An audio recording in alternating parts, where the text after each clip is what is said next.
Welcome to part 7 of the Hydrogen to Human series. Now in this series we looked in part 1 at how it was completely impossible to explain reality just using physics. The laws of physics by themselves can't explain the solar system or how matter, and only matter, changes into living things. It's a big problem.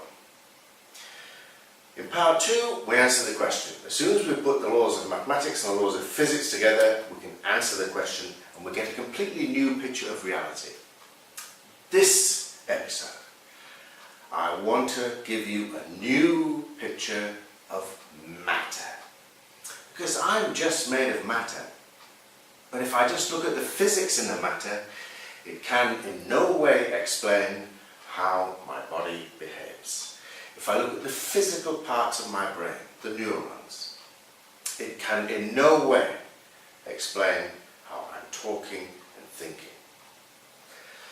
So this is the big problem.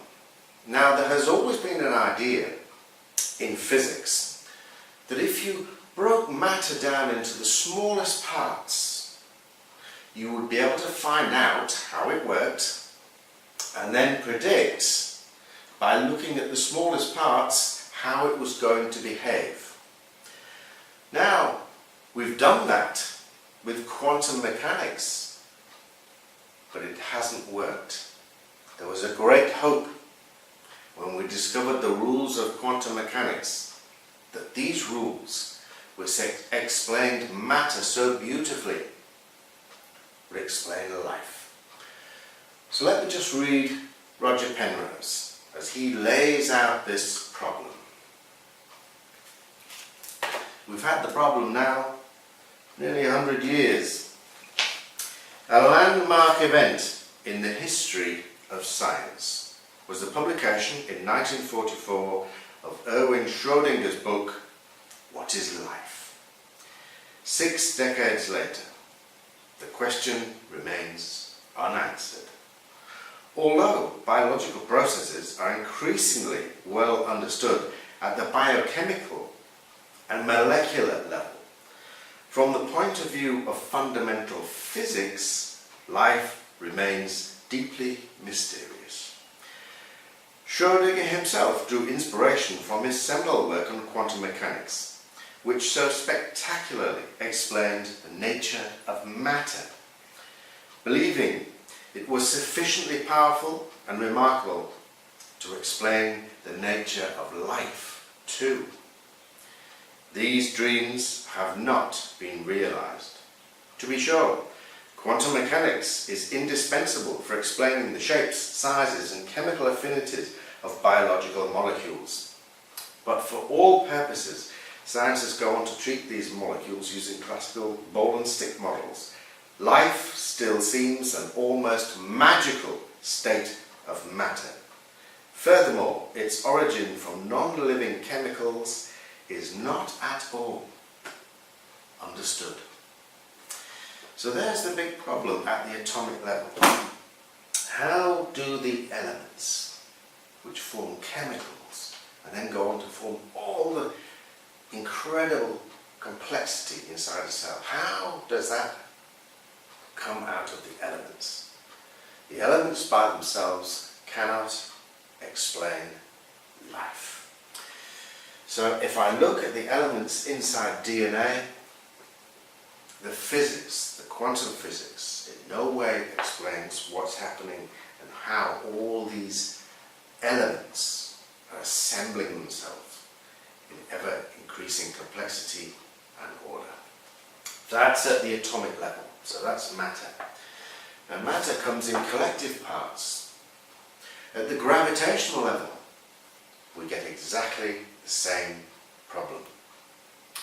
If I look at the gravitational physics, gravity just has a rule that says fall together.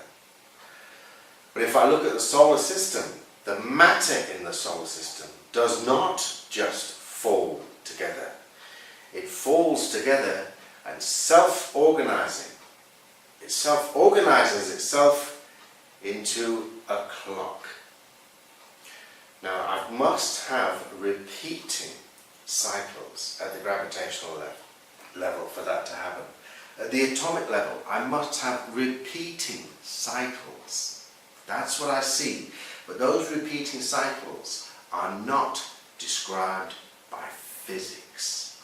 They're described by the laws of chaos and nonlinear dynamics. Mathematics which we've only really got to grips with since we had computers. This mathematics is not predictable. That's why it's called non-linear. It is self-organizing, but I can't predict what it's going to make. And when it's chaotic, I can't predict what it's going to do. But a combination of this mathematics, and it is pure mathematics, there is no physics in this book, but this book describes the behavior of complex systems, biological systems, chemical systems, economic systems, populations of animals, electrical systems, turbulence in fluids. All that behavior is purely mathematical and is underpinned by two mathematical values that govern those systems. The individual parts of the systems are unpredictable, but how those systems bifurcate does have ratios which obey two mathematical rules. That's all we've got left. But those rules are universal rules. So the universal rules of this mathematics and the simple universal rules of this physics give me an explanation of how matter changes into solar systems at the atomic level, living things solar systems at the gravitational level, and living things at the atomic level. So let's have another look at matter and this almost magical, dynamical state of matter we call life. If I go back to look at my physics, that's just the energy.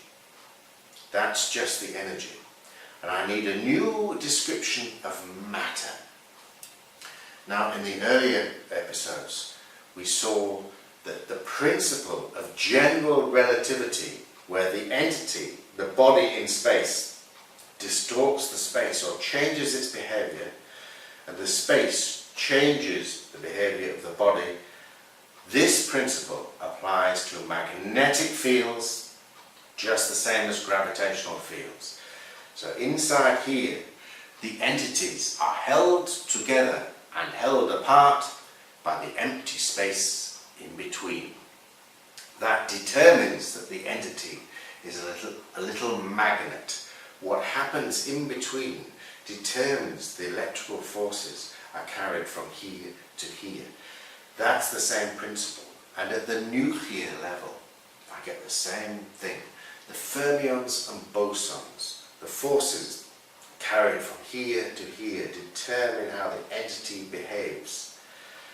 And the entity determines the interaction with the forces. So I now get three parts to relativity, which I can put in this pattern. I've got the electromagnetic parts, which are symmetrical. I've got the strong and weak parts, which are asymmetrical. Then I've got the gravitational parts, which is simply a relationship between the matter and the space. Space and matter. Here's the matter. A relationship with space gives me gravity. And a relationship between these two parts of relativity makes stars. A relationship between these two parts of relativity make planets. And a relationship between these two parts of relativity make the elements and objects. Objects can be any shape you want. And there's a very definite split between the small and the large at something we call the Planck mass.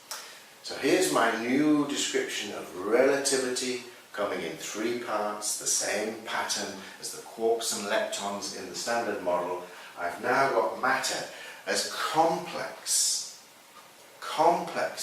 units of energy, which come in conjugate pairs, fermions and bosons, quarks and leptons, just goes on and on, or waves of energy, so I get a pair, units and waves. I get strong and weak units, the units that make matter, or the photons, the units that make light. I get strong and weak fields, the fields that make electromagnetic interactions take place, gravitational fields. So I've got units and waves, which are two parts of the same thing, so my conjugate pair. Then I've got fields, and the units and waves interact with the fields. So I've got a very, very complex picture of matter. And my waves, if I just have an electron, that's how you see an electron microscope as a wave in space, electromagnetic waves, 1, 2, then I get neutrino oscillation, waves of neutrinos which come in threes. Everything comes in this pattern of pairs and then triplets. So there's matter, units of energy, which interact with each other, which interact with fields, and start to build physical structure. But if I go back to the beginning, there is no physical structure. Those properties of mass and volume emerge when units interact with fields via the Higgs boson. I get mass. When the units interact with each other, I get strong and weak nuclear force. I then get volume as the units that repel and attract hold each other apart and together. So I get the properties of volume from interaction between units, different units, and units and fields give me mass. So I start back here. I need some energy and some mathematical descriptions. Positive and negative are just mathematical descriptions, but they give matter properties which will bring into the universe volume. If these are the same, they repel. If these are different, they attract. So the mathematical aspects bring volume to the energy. So my matter builds itself into neutrons and protons. And that has mass. It has a relationship with space, a weak relationship with space. It also has a strong relationship with space. And I have the strong and weak nuclear forces, relationships between units and units, building protons and neutrons. But that mass will then go on to build my first simple parts, the elements and stars, which build each other. The gravitational parts of matter, building more complex parts of atomic matter, and atomic matter holding that gravitational unit in existence. The star exists because of what's happening at the atomic level.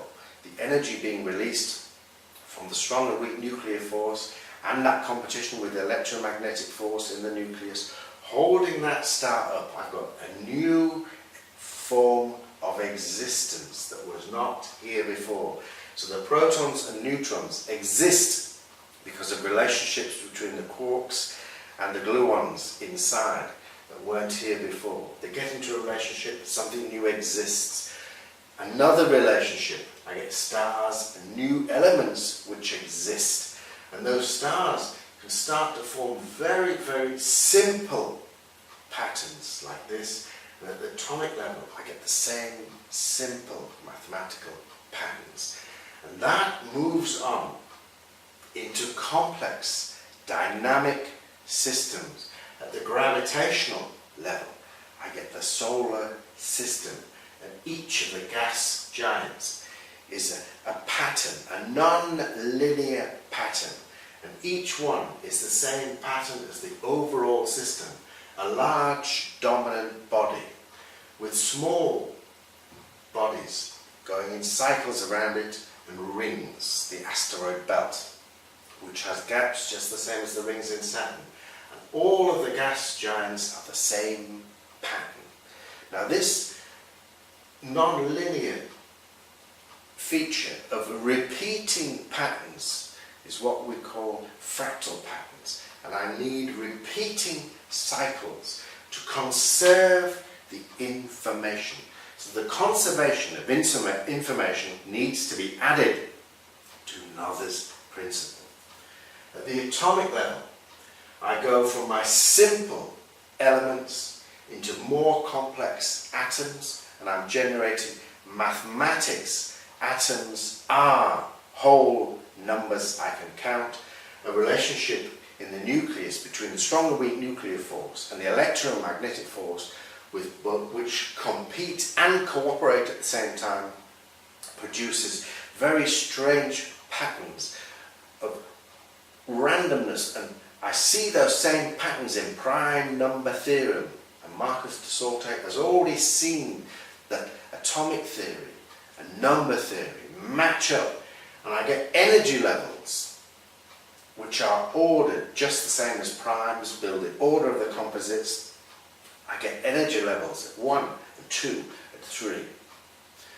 And then I get a combination of physics and group mathematics producing molecular structure.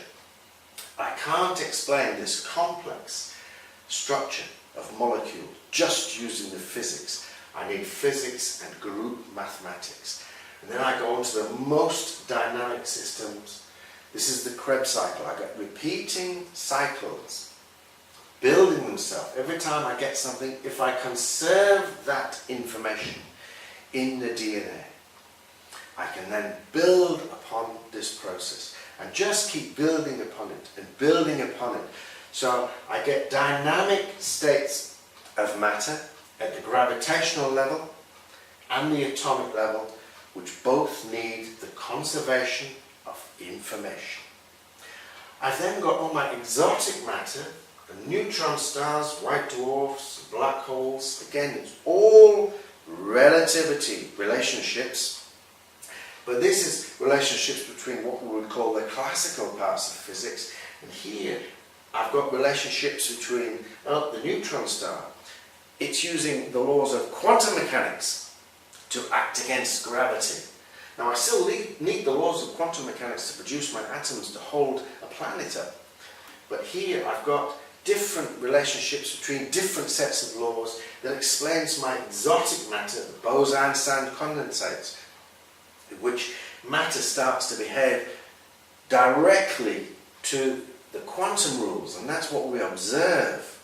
So I've got my easy classical bits here, which go from simple then into my dualities, my stars and elements. And viruses. I get viruses before I go on to this here.